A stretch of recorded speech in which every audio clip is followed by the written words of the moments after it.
listening to CMDA Matters, the weekly podcast of Christian Medical and Dental Associations. Here's your host, Dr. Mike Chupp. Welcome to 2025 CMDA. It's the beginning of a new year, and we wanted to get started off with a big bang in this new year on CMDA Matters. Our producer, Mandy Morin, and I agreed together that we should have a guest whose speaking and writing and influence has impacted our CMDA champions across the disciplines and the demographics and the 40-plus ministries at CMDA. I immediately thought of such an individual, and I'm thrilled that he said yes to help us launch a new year with CMDA Matters. And that guest is none other than Dr. Carl Trueman, whom we've previously had on the podcast and who was a speaker at a past national convention. He's written several books, including a new book entitled To Change All Worlds, Critical Theory from Marx to Marcuse.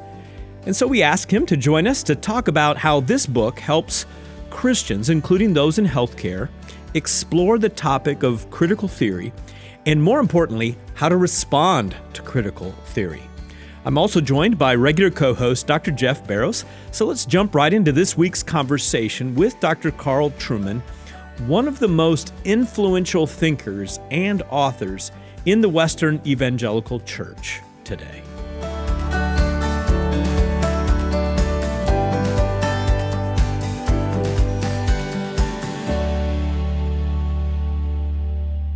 Well, today on CMDA Matters, I again find it a privilege to invite to the microphone my regular co-host, Dr. Jeff Barrows, our Senior Vice President of Bioethics and Public Policy. And Jeff, today we have a very special guest, our second time on CMDA Matters. Yeah, I've been looking forward to this for several weeks now, and always enjoy reading Dr. Trueman, so I'm sure we'll get lots of good things coming out of this interview. Well, Dr. Carl Trueman is a graduate of the Universities of Cambridge and Aberdeen. He's served as professor of biblical and religious studies at Grove City College in Pennsylvania. He is a frequent contributing editor at First Things and a fellow at the Ethics and Public Policy Center in Washington, D.C. So, Professor Dr. Carl Trueman, thanks for joining us this week on CMDA Matters. Great to be back. Thanks for having me on again. Well, for our listeners, Dr. Trueman not only has been a plenary speaker when we were in Indianapolis a couple of years ago, but actually just a couple months ago was the featured plenary speaker at our annual Midwest Conference that Mr. Connor Ham, our regional director, put on up at the Maranatha Bible Conference Center in Michigan. So you talked about what it means to be human and the modern self and its impact on ethics, especially within medicine. And ever since you published The Rise and Triumph of the Modern Self, we've been big fans here at CMDA, Dr. Trueman. Thanks. Well, Dr. Trueman, in early September, you wrote an article for First Things that was entitled, "We Need Good Protestant Ethicists." In it, you described some of the current issues that we're struggling with in our culture, such as IVF, pointing out the need for a new Protestant pedagogical strategy, which will require new Protestant ethicists. Can you elaborate on what you think the qualifications of these ethicists should be? And I'm curious, how do you envision that this then impacting the Christian community in a post-Christian world? Yeah, very good questions there. I think, first of all, one of the things to do is to sort of highlight the problem first. And I think one of the big problems is that ethics has not played a significant role in Protestant pedagogy for quite some time, particularly at seminaries. Seminaries tend to be strong on systematic theology, biblical theology, church history, biblical languages, biblical text. Ethics is not something that has gripped the Protestant imagination at an educational level. And I think that that's partly due to the fact that certainly in the West, and particularly in America, the culture has been a kind of default morally Protestant culture for a long, long time. So the big challenges that have come to the faith have tended not to be the moral or ethical ones. Everybody knows that X is wrong. We now live in a world where that has changed very fast in a very short period of time, such that things that were self-evidently right and wrong 20, 30 years ago are now highly contested. And I think what Protestantism, if you like, is now reaping the fruits of its laziness in the department of thinking about ethics and teaching ethics, and that we're remarkably ill prepared for the kind of challenges that are now confronting us. So the first thing I'd want to say is it's explicable, but we haven't done ethics well for the longest time. What qualifications would Protestant ethicists have? Clearly, they need to have all of those things that seminaries do teach quite well: good grasp of the biblical text, good grasp of Christian theology, but they need to be able to deploy those in practical ways relative to situations that are pretty much unprecedented. I mean, you guys work in the medical field. There are questions being demanded of you ethically now that couldn't have been dreamed of 60, 70 years ago. Ethical questions surrounding fertility, in vitro fertilization, the kind of things that technology is opening up for us in the medical profession relative to gender. These are not questions that anybody thought they would ever have to ask. So what we need to do is develop models of education that allow Protestant pastors in training, Protestant thinkers in training, to connect the good stuff that Protestantism has done historically to these new kind of practical and ethical challenges. Well, Dr. Trueman, just this last week, along that same lines, you were part of a three-part series coming out on public discourse. And by the way, listeners, just recommend that you all sign up for public discourse as well as First Things. Just incredibly challenging stuff that you'll find there. But a three-part series, you joining a Jewish author as well as a Roman Catholic author and talking about some of these issues. And you describe our approach as Protestants to ethics as proof texting, and how we have a whole lot we could learn from traditional Roman Catholic approach, which is outside of that. Could you unpack that for us so we can understand that concept? Yeah, that's a good question. I mean, I think that what I'm trying to get at there is the fact that for a Protestant, the default position when you're faced with an ethical challenge is there a biblical text that addresses that? And I want to say at the outset, that's not a bad response. It's not that we don't want to go to the Bible, but if you're asking the question, should I commit adultery? That's an easy one to answer. There are biblical texts that address that directly. If you're asking the question, say, my wife and I can't have children, should we go through in vitro fertilization to have a child? That's a more difficult question. And it's more difficult on two levels. One, nobody questions the sincerity and the legitimacy of the desire to have children. A good thing is being desired. If I desire to commit adultery, an evil thing is being desired. If I desire to have children and for some reason my wife and I can't have children, I'm desiring a good thing. We want to encourage that desire in married couples. So first issue is it's desiring a good thing, but we know that the end doesn't always justify the means. Particularly as Christians, we know that. The second complication is there is no biblical text that directly addresses in vitro fertilization. Mm-hmm.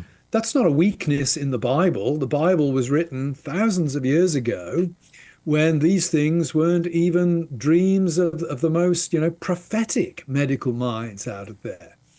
So the question then comes, do we have anything to say to in vitro fertilization? I would say, well, we do if we rethink our approach to ethics. Instead of thinking about, is there a text that addresses this directly?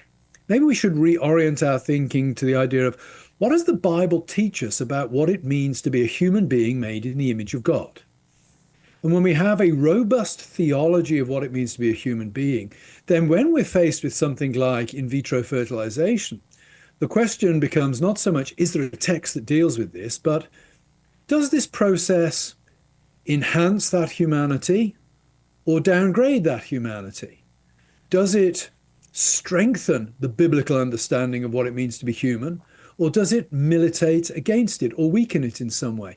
That's a very different question, but I think allows us to see the potential of ethical thinking that goes beyond, is there a text that deals with that? Yeah. There may not be a text that deals with that directly, but there are texts that allow us to build a notion of what it means to be a human being, that then allow us to look in the medical field as does this enhance or derogate from what it means to be human?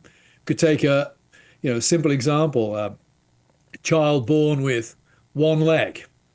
We know normatively that human beings are meant to have two legs.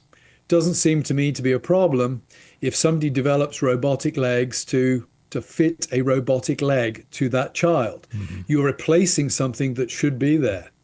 Child born with two legs, do we want to add a third leg to make the child sort of superhuman?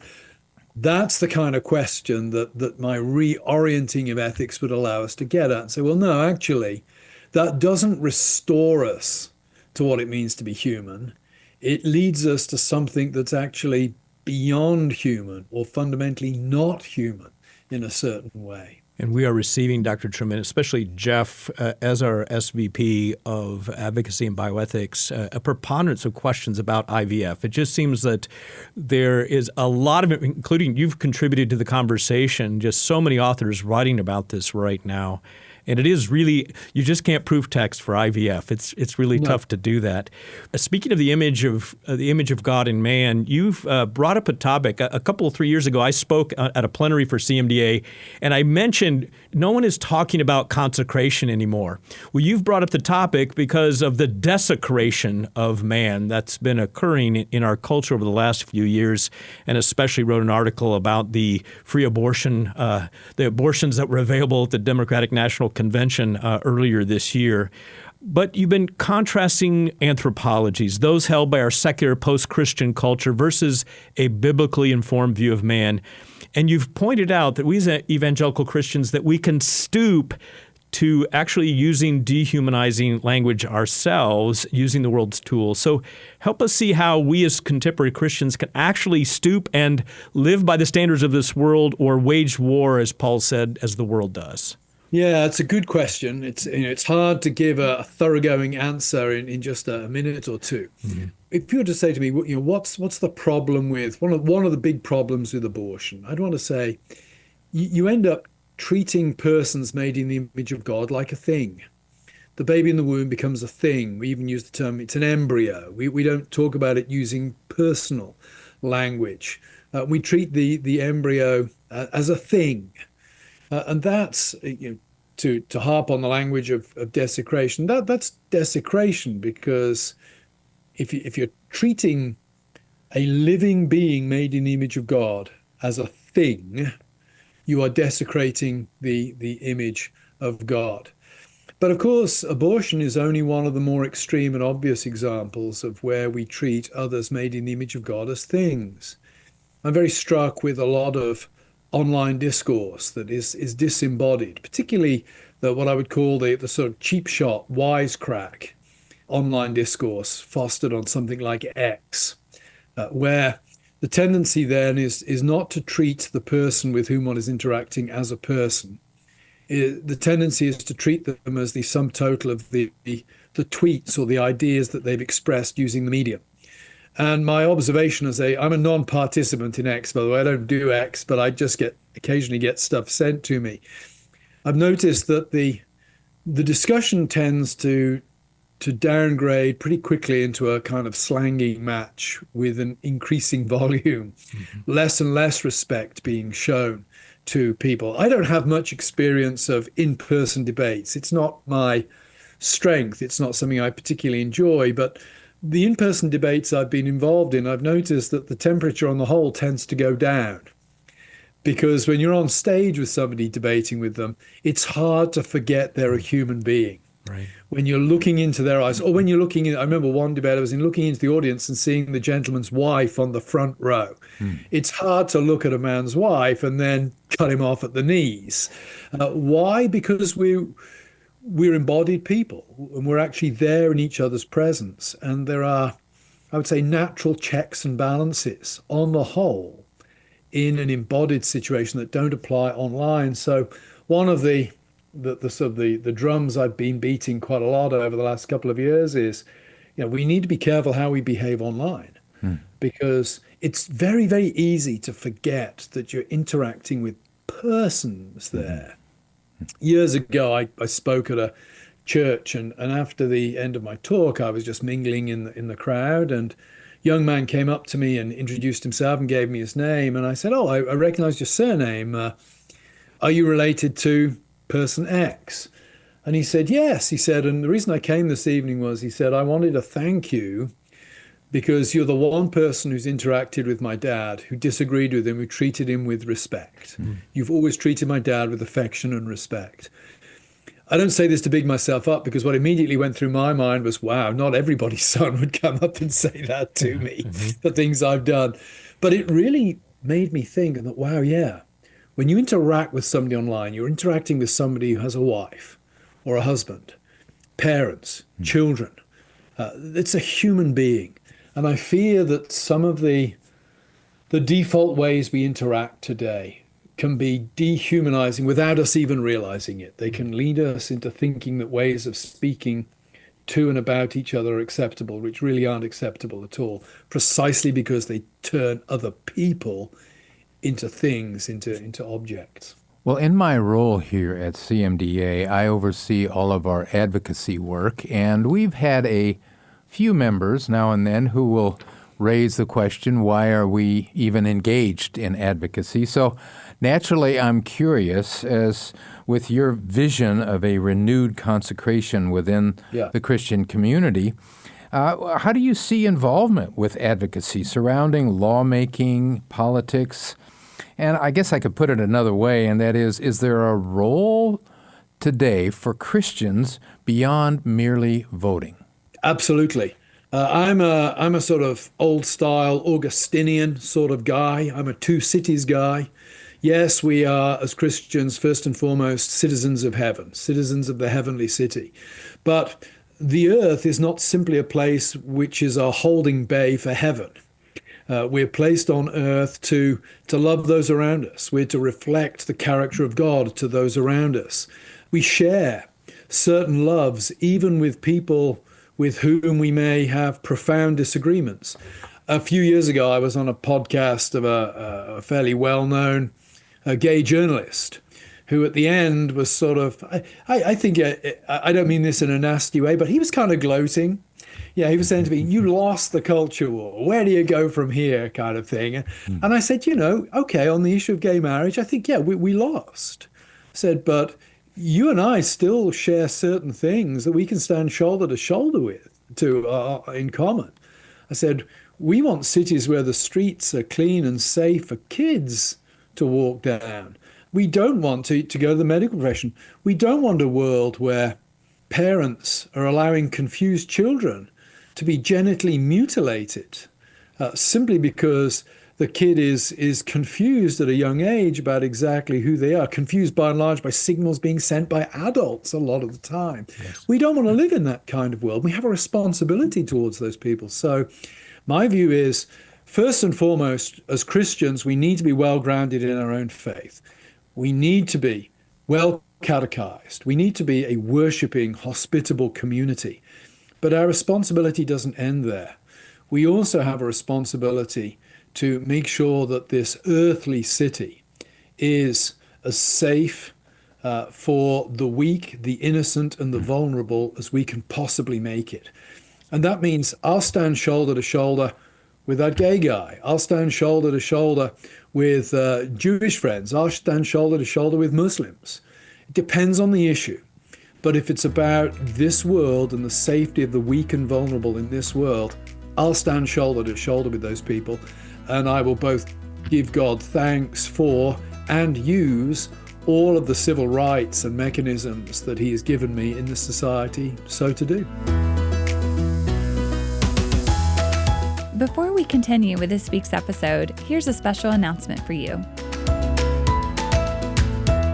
Have you encountered a difficult patient care decision at your hospital? Do you have a question about how to maintain Hippocratic traditions within your work as a healthcare professional? We know our members are looking for resources on today's top bioethical issues, and we're here to help.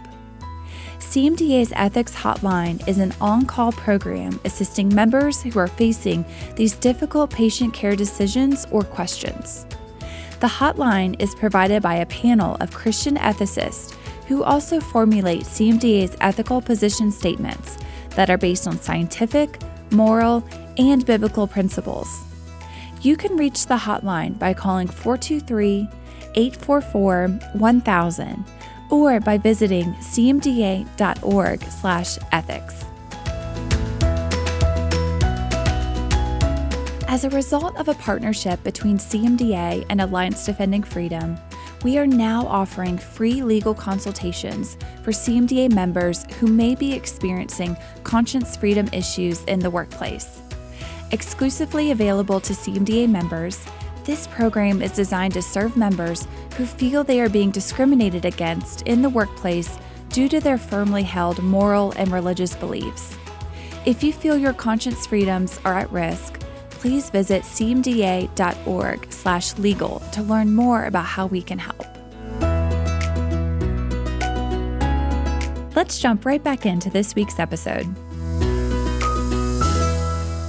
Well, Dr. Trueman, I'd like us to segue to a discussion about a new book that you published and released this year. And the title of your book, To Change All Worlds, Critical Theory from Marx to Marcuse. And so I don't know about the academic circles that you run in Princeton, James Madison Fellow, and what those discussions are like during the lunch break. But certainly, probably for Jeff and I, we had not really heard of critical theory or critical race theory prior to 2020. So when did you start thinking about this project on this topic of critical theory? I've always been interested. I've been interested in critical theory for as long as I can remember. I came across it as an undergraduate in the 1980s. And my interest really is, I'm an intellectual historian, so I'm just interested in how ideas develop and how they get used. And critical theory always struck me as a fascinating branch of thinking.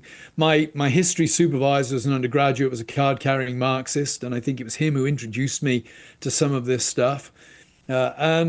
It's an odd gift that the Lord has given me, but I kind of like reading all those books that other people hate reading because they're terribly tedious. I sort of enjoy them. So I have a natural calling that way. And the impetus for this book came in, I think it was early 2021, when a couple of editors at Broadman and Holman, which is a Southern Baptist press, contacted me and said, we'd like a book on critical theory for undergraduates and seminary students in the Southern Baptist system. The impetus for that request, I think, was all the hoo-ha about so-called critical race theory at the time. That was when what for me had been a kind of somewhat anachronistic interest in that, I thought critical theory died in the early 90s, if you like. I didn't realize it was going to reemerge from the grave 30 years later. I think that was the impetus for this request. And I said, sure, but I don't want to write on critical race theory. I did a piece of First Things on that. And I said, well, I'm interested. If I'm going to write a book, I've got to be interested in what I'm writing on. I'm much more interested in the early stuff, the emergence of early critical theory out of certain strands of Marxism in the early 20th century. And I said, I think all of the basic principles of critical theory are already there. So if you've got a book on that, you're well equipped to parse later iterations of it. And I also added the sort of slightly snobby comment that I thought the early critical theorists were just cleverer than the later critical theorists and more worthy of engagement. So that was the background to it. Critical theorists write in notoriously opaque prose, but many of their ideas are actually relatively straightforward. So that was the other challenge for me. I was interested in writing a book that would be accessible, writing about figures who are notoriously inaccessible if you just pick them up off the shelf and try to read them. Well, that kind of leads into my next question, Dr. Trueman, and that is, you've described yourself as an intellectual historian by trade, and in your book, To Change All Worlds, you wrote that this means that your primary interest is in how ideas and schools of thought come into being. And I personally have enjoyed all of your books. I've learned a great deal, but I'm sure that many of our healthcare professionals who are listening to this podcast may wonder, well, why should I spend any time studying somebody like Karl Marx, or they probably have not heard of the Frankfurt School in Germany, or for that matter, why should they learn about critical theory? So I'm curious, how would you answer that? Well, again, a number of reasons. One, I would say, even if you're working in the medical profession, critical theory is of general cultural interest. We saw that, and really between 2017 and 2022 was the kind of the big heyday when it was a pressing issue in the public square. So it has implications, whatever profession you're involved in. Critical theory, has some general public interest. Secondly, I would say the very principles of critical theory make it impossible to bracket out certain professions over against others. One of the points that critical theory would make is medicine just doesn't just fall off the trees. Medicine isn't just there. It's actually an intellectual discipline or a set of practices that's been put together over time that reflects certain priorities, certain ways of doing things. And a critical theorist would say, those are not neutral ways of doing things. Go to an example we've just been talking about, transgenderism. I mentioned that relative to protecting young children. The idea that gender is a social construct, that doesn't emerge from nowhere. And that's fueled by a lot of critical theoretical thinking. So if you're a doctor and you're going on, you're a student doctor and you're going to lectures on gender affirming care, I would say it could be very helpful for you to know something about critical theory, because you're not sitting in a course that merely describes a biological pathology of some kind. You're sitting in a class that interprets certain symptoms in certain ways that cannot be separated from broader political questions that are going on. The very fact that if a child or a person says to you, I'm a woman trapped in a man's body, the very fact that you might default to thinking of that as, well, that's a problem of the body, so we need to adjust the body to bring it into conformity with the mind, that comes about as a result of critical gender theory coming to reshape the culture in which you operate. So being aware of critical theory, I think, allows one to be more aware of the political nature of those areas of one's discipline that you may not even be aware of as being political. Well, you've given us one example of how critical theory is an impact us in our society and culture with transgenderism.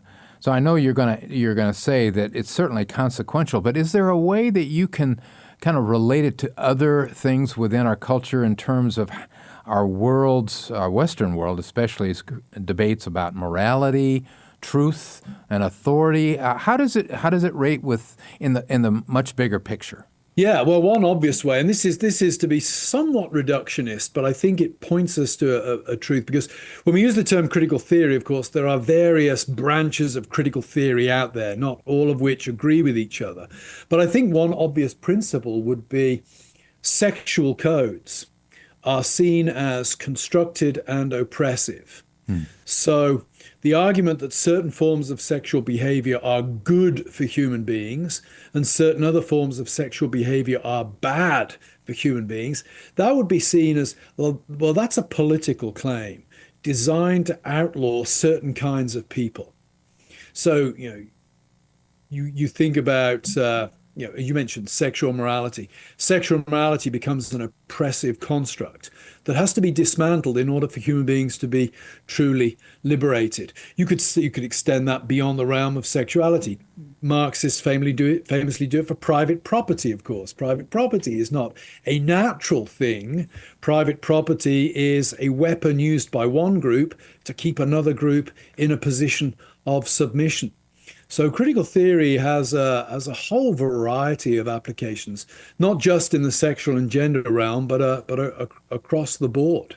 Dr. Trueman, so I read through the first few chapters of the book, and it became rather dense for this general surgeon reading. So I skipped, like I sometimes do in dense books, to the end, because I thought, there's where I want to get to the meat. So what? What do we do now as Christ followers and the church? And I found several sections in that final chapter I read through it 2 or 3 times because I found them so useful. And that is a word that you kind of come at. The word useful. Is critical theory useful for Christ followers. Would you unpack that just a little bit for our listeners? Yeah, the background to that, of course, is very much the debates about critical race theory that took place in, say, 2020, 2021, where a lot of Christians wanted to make the case that critical race theory it's a useful tool for exposing some of the ways in which modern society is racist, which we may not even be aware of.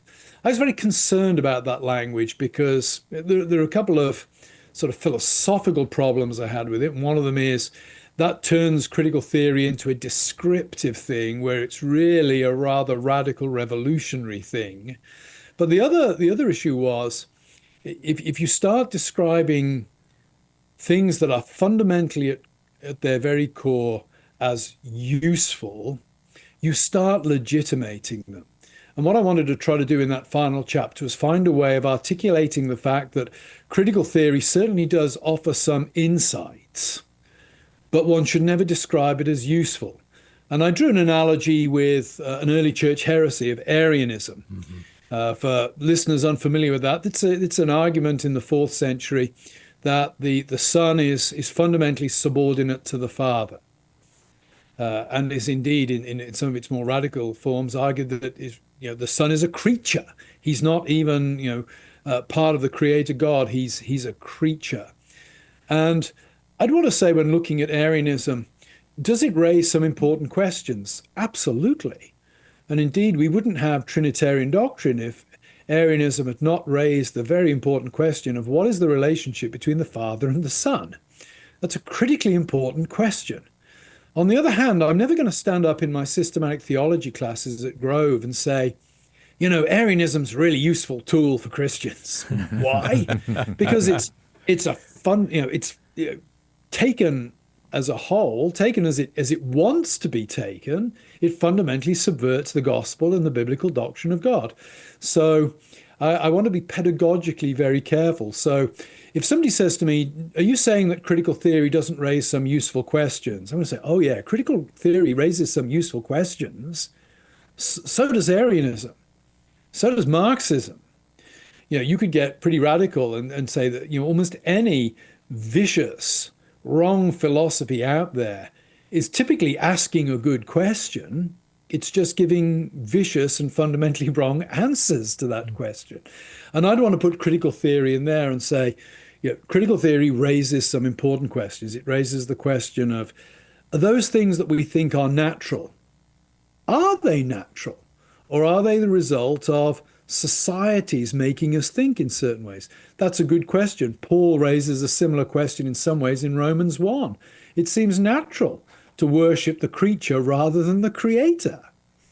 That's important. Isaiah raises the question where he says, man chops a tree down, cuts it in half.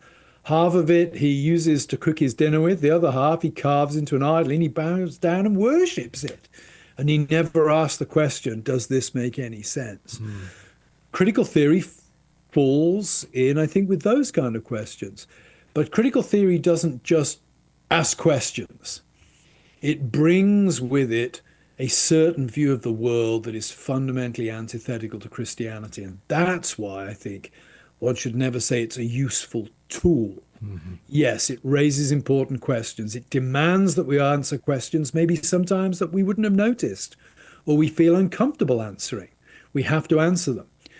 But we can't allow critical theory to set the terms of the tools with which we answer those questions. You describe it as the spirit that negates. And I wonder, not necessarily with proponents and academicians, but with young people who are students, when they understand, and it's not like you're stretching it, you're talking about the history, what is being taught in critical theory, that there is not grace, there's not forgiveness, and there's not really any answers as to what to do other than bring down centers of power.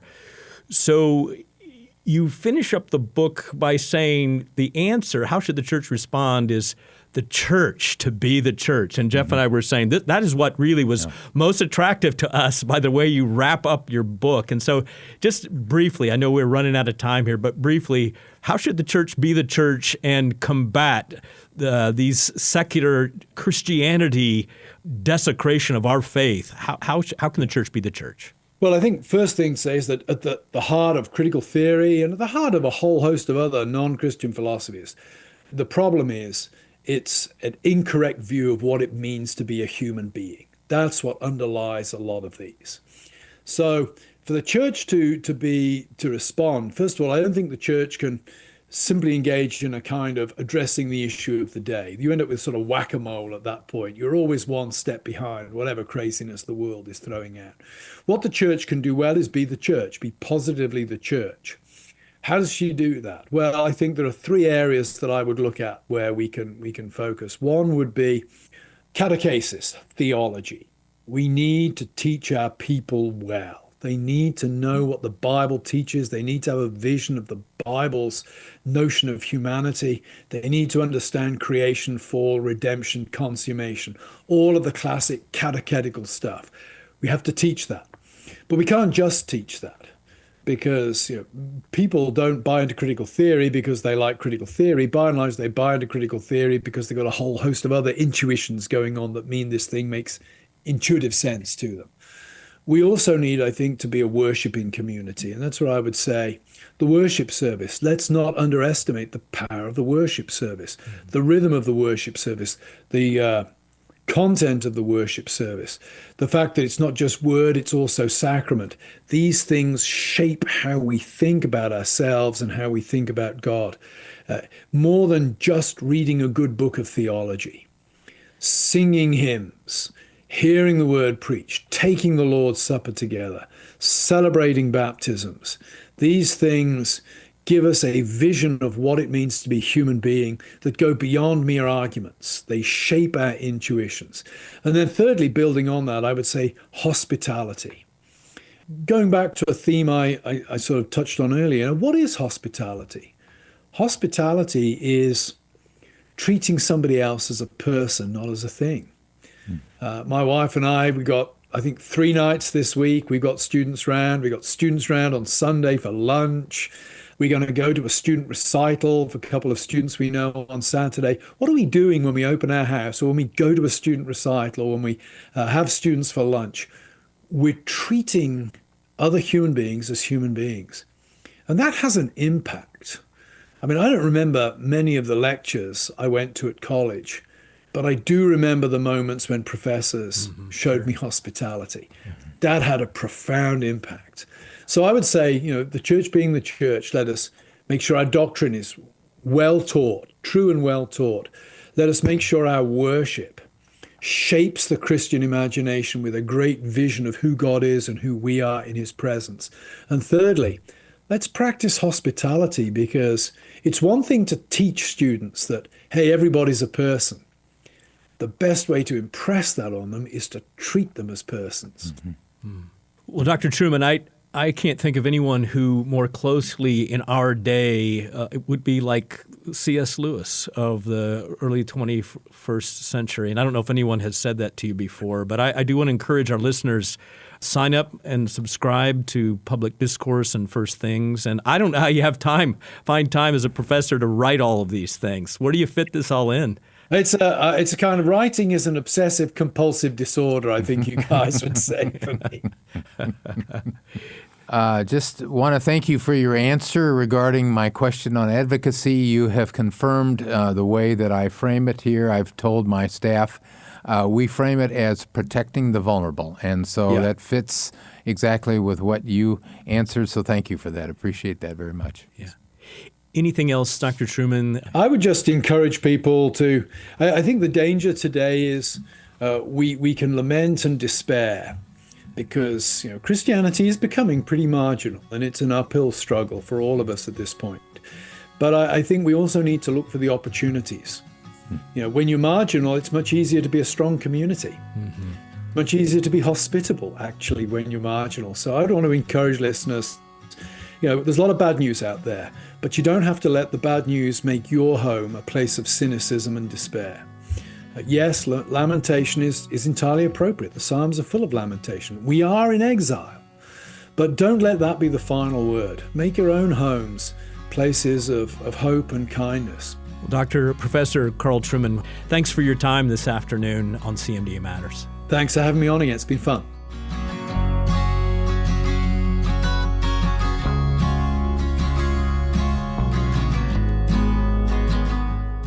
I hope that you were challenged in our discussion today with Dr. Carl Trueman.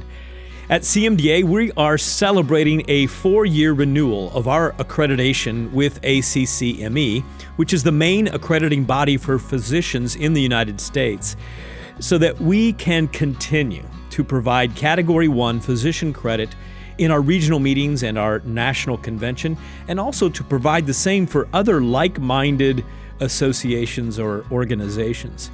Speaking of continuing education credit, I wanted to remind our listeners that CMDA has an online learning center, which is free to access if you are a CMDA member. I checked out the Learning Center just today, and I found that the first 3 courses for credit listed are all by Professor Carl Trueman. Those are presentations that he gave at our Midwest Regional Conference this past fall. One of them is the Modern Self and Modern Medicine. Another is the Modern Self and Ethics. And finally, the Conceptualization of the Modern Self. They are all CME-worthy talks that are available in the CMDA Learning Center right now. You can go to cmda.org/learning to check out those talks. And if you're not a member and would like this complimentary access, you can just go to cmda.org/join to become a member today, and you'll enjoy benefits all throughout 2025, including accessing our Learning Center. Dr. Trueman asked a question during our conversation that has sort of stuck with me. He asked, does this particular issue at hand enhance or desecrate what it means to be human?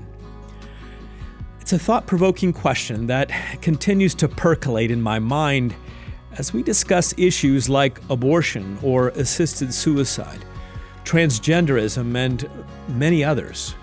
These are the issues that we focus on because we feel they break the heart of Jesus, and we're called to protect the vulnerable. I encourage you to check out the links that are in our show notes today, which will direct you to the articles that we discussed with Dr. Trueman, including his articles he's published on First Things, Public Discourse, and others.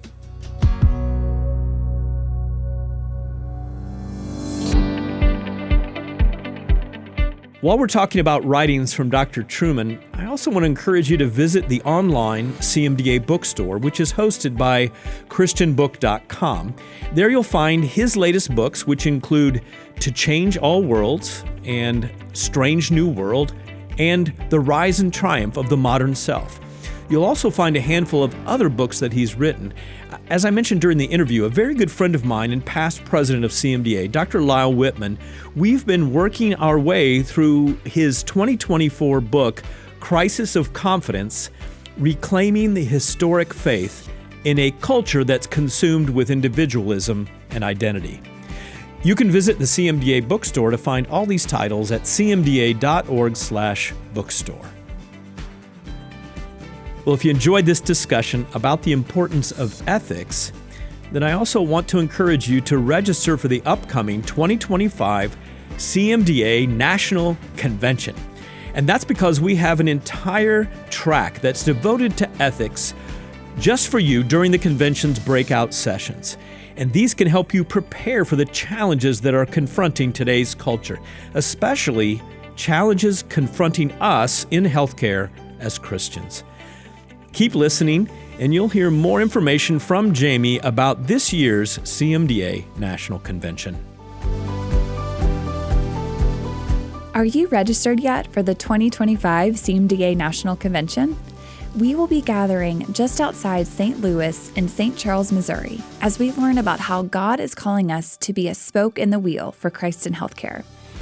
As Dietrich Bonhoeffer famously said, we are not to simply bandage the wounds of victims beneath the wheels of injustice. We are to drive a spoke into the wheel itself. Our speakers include Ambassador Sam Brownback, Aaron Hawley from Alliance Defending Freedom, Professor John Wyatt, and more. You don't want to miss this event, so register now at natcon.cmda.org.